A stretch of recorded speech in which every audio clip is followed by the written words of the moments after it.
Now, as you know, small firms all across the country are currently in focus. The SFA are organising the National Small Business Awards, and it's a time for us all to look at how our small businesses are doing, their entrepreneurial journey, but also how are they surviving in what's a tough external environment. So I'm joined by three guests today who can explain in their own different ways the journey they've been on and how they have found it and how they're finding that environment I mentioned, geopolitics, inflation, costs. We all know some of the challenges, so everyone wants to know, I suppose, folks, how small businesses are doing, because they are the backbone of the Irish economy. Almost 50% of total employment in Ireland now coming from our network of small firms. So joining me today is David Broderick, who's the Director of the Small Firms Association. Thank you for coming along. I also have Rebecca Harrison from Fishers, of course, lots of people know. There's a department store, but a lot of other things going on there as well, from Newtown Mount Kennedy in County Wicklow. And finally, I have David McNamara, who is the founder of ComSec, which are an Indigenous IT security company. You're all very welcome, folks, at an interesting time, I think it's fair to say. Maybe, David, I could come to you first. I make these points about small firms. Everyone is very keen on the network we have. We've built it up over a long number of years. But could you just give us an idea, take stock maybe of the health of the sector at the moment and just sketch out, are we optimistic, pessimistic? Where are we on that spectrum? Yeah. I think we're at an interesting point in time. As you said, small businesses are the backbone of the economy. They're like the GA. They're in every town and village in the country, but they're under immense cost pressure, and that hasn't gone away. I think we're now going, 2025 is going to be a very interesting year. I think the life supports, very, very welcome life supports that the government gave during COVID and tax debt warehousing and all those sort of things, obviously they were turned off previously. I think we're probably only going to see the full brutal effects in some cases of that throughout 2025. As you know, it takes 12 months for liquidation and things to run through. So, but the number one issue is business costs, and that doesn't seem to be dissipating at the moment. I think it's very, depending on the sector, you do see retail and hospitality, which of course are our members as well, get a lot of the headlines.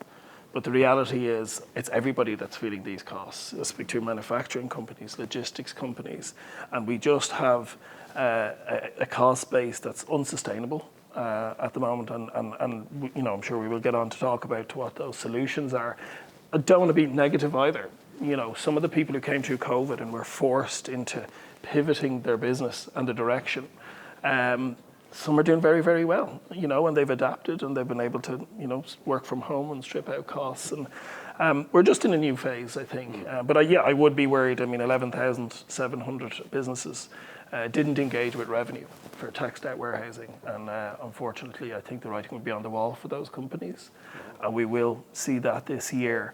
But entrepreneurs are they're resilient, yeah. They'll bounce back. Exactly. Okay, well, listen, we'll come back in a few minutes and tease out some of those finer points about the cost in particular.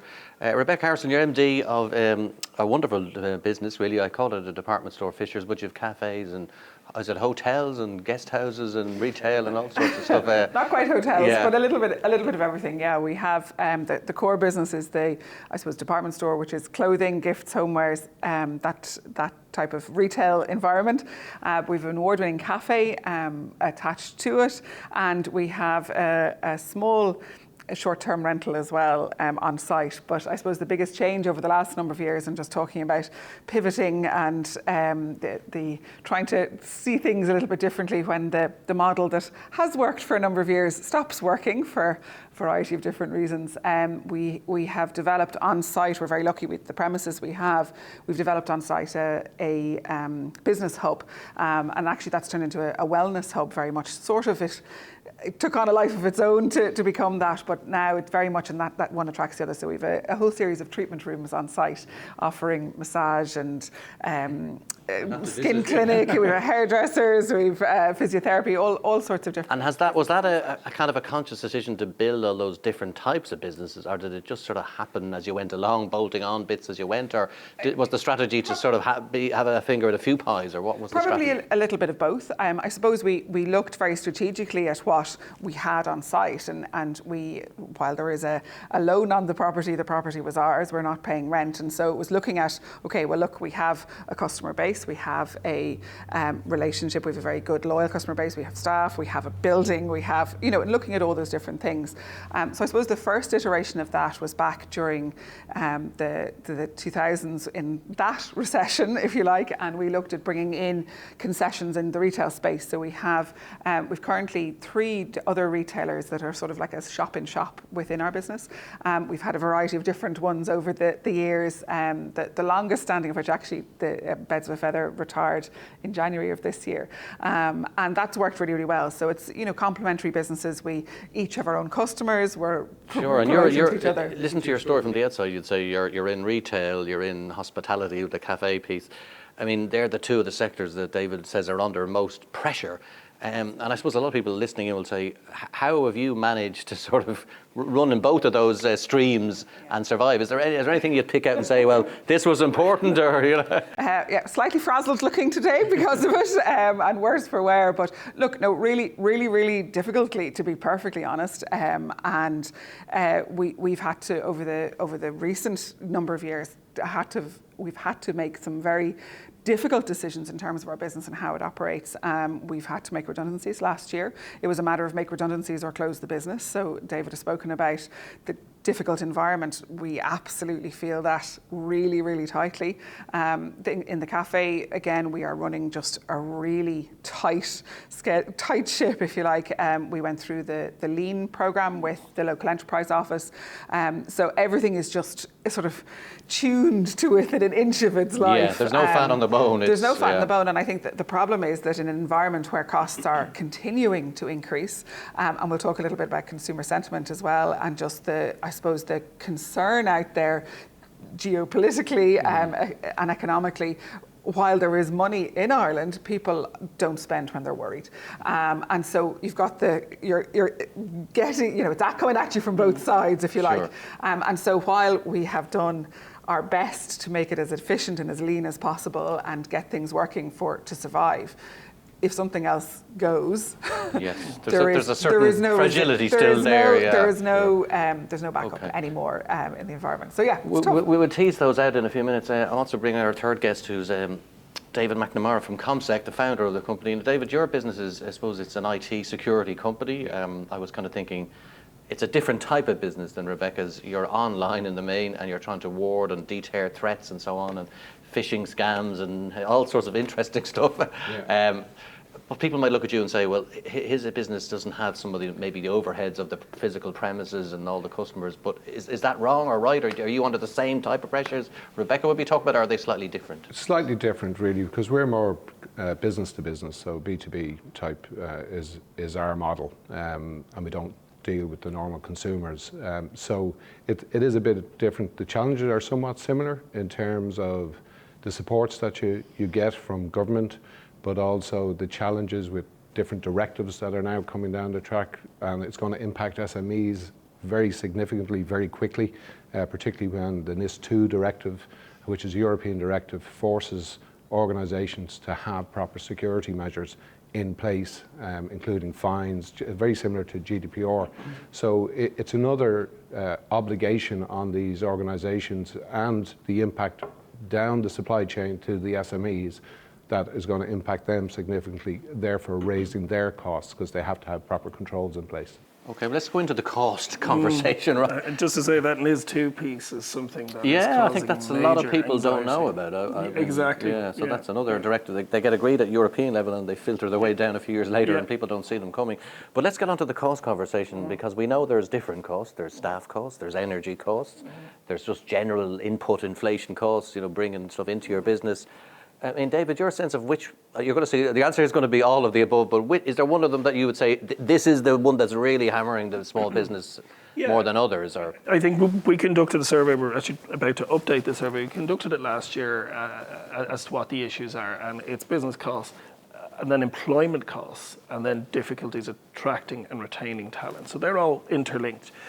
But I would say that the wages and the government imposed costs, they're the ones that are feeling the pinch a lot, because I think people forgot in this debate, obviously, but we all know our staff are our most important prized asset.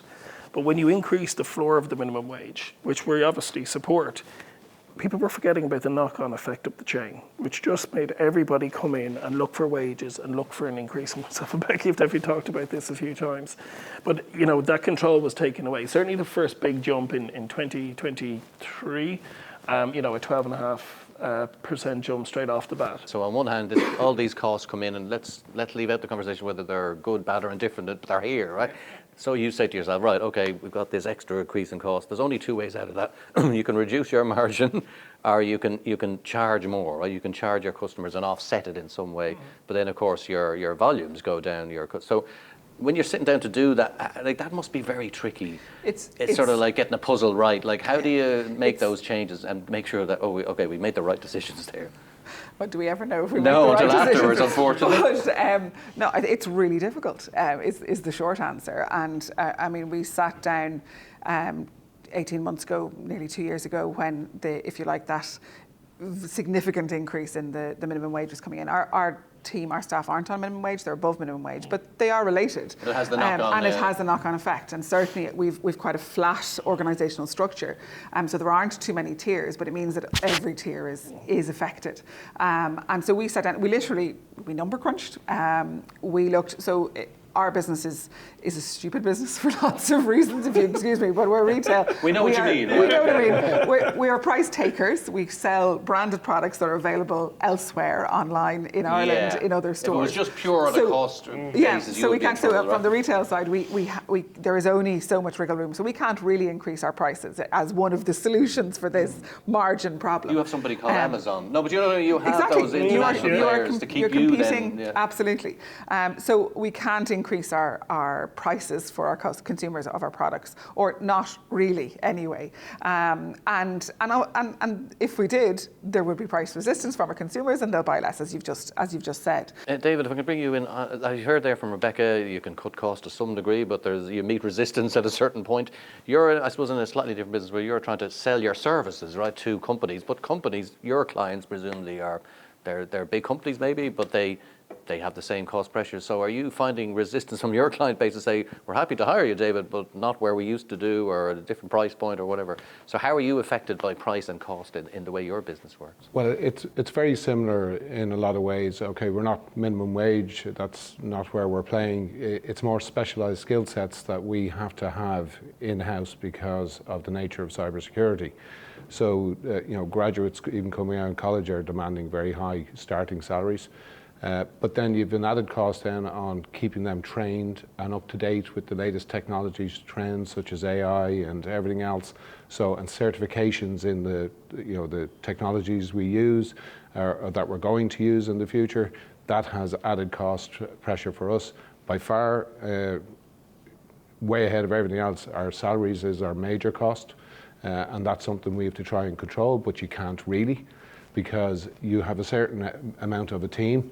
And you're fishing in a global labour pool, really, aren't you? Many you are, they yeah. can move around anywhere around Europe. Or well, exactly, and a lot of them are digital nomads as well. They can come and go as they please, So and so you're trying to compete by keeping an in-house team here in Ireland that you're saying, well, we're based here, all our team are here, and you can point to them, and there's that person, there you're sitting there, right? Not coming out of another jurisdiction that's probably not in Europe.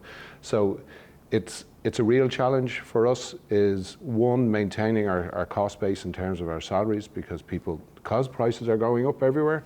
Salaries have to go up, and just for them to be able to afford with a standard of living. So that's a really big challenge for us. The training certifications are another challenge for us. Getting supports on them is difficult because it's not the norm courses. They're specialised courses. So it's not as if you can say, well, look, I want to get somebody upskilled in the latest kind of health requirements for managing food. It's completely different, completely more expensive, and because it's security, people charge more. It's that simple. Yeah. David, I mean, we're hearing labour is coming across, right? This is my poll of three people here, but it's interesting nevertheless. It's labour, a bit of energy, and we're one or two other things, but there's no easy solutions to a labour wage pressure, right? And maybe there is, right? But what can be done, whether it's by government or just the wider society and economy we live in, to address these issues? Because I mean, a lot of the staff are trying to catch up on general inflation, so they're looking to recover their money. So it's kind of there's no bad guys here. No. This is all rational economic behaviour. So is there anything that can be done in the policy space that can help alleviate any of this? Yeah, I think there's two things, and two things specifically that we are looking for, and good to see signs of them in the programme for government. The first thing is there's a temporary solution needed. Okay, so we think a PRSI rebate targeted at a certain cohort of people, certainly those around the minimum wage, a temporary PRSI rebate of those who are most exposed to that increase in cost. This isn't the ultimate solution, I'll say that straight away, but we do think it would be a good, efficient way to put money back into hard-pressed business owners' pockets. We did it before with So the their temporary contribution would be slightly lessened Exactly. to give them back some money. Exactly. So the government would set the parameters, whatever that is, and in terms of the PRSI that they pay, that would be rebated back into their account. So it's the same as the temporary wage subsidy scheme, really. So the system is there. It's the PAYE modernisation system. So it's there.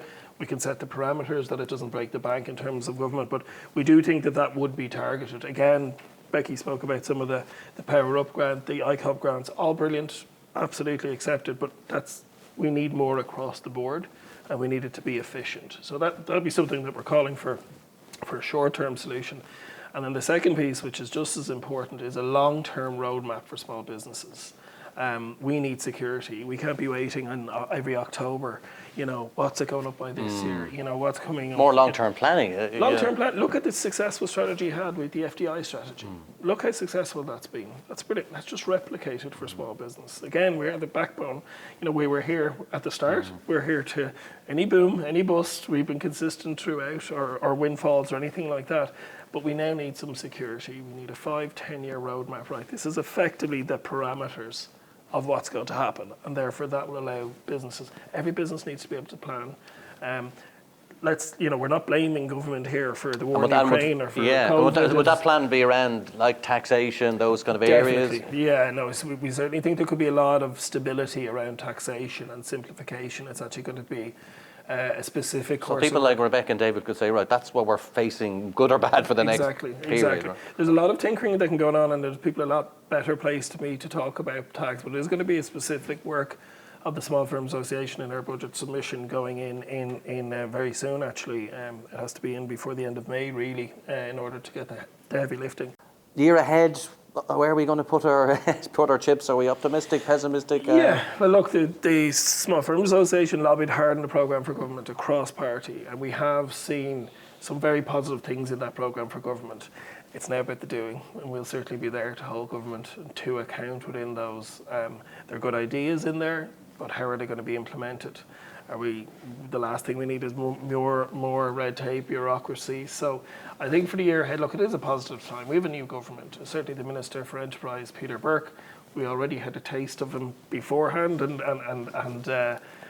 certainly the soundings are very positive, looking for solutions. And I have to say, as someone who's around that table, it's good to hear, we hear your problems, what are the solutions? And there's definitely a two-way process. But between the budget, and certainly we will be looking to Budget 26 to be a good bit more business friendly than it was last year. Don't undersell yourself. But certainly, yeah, look, we have a plan in place.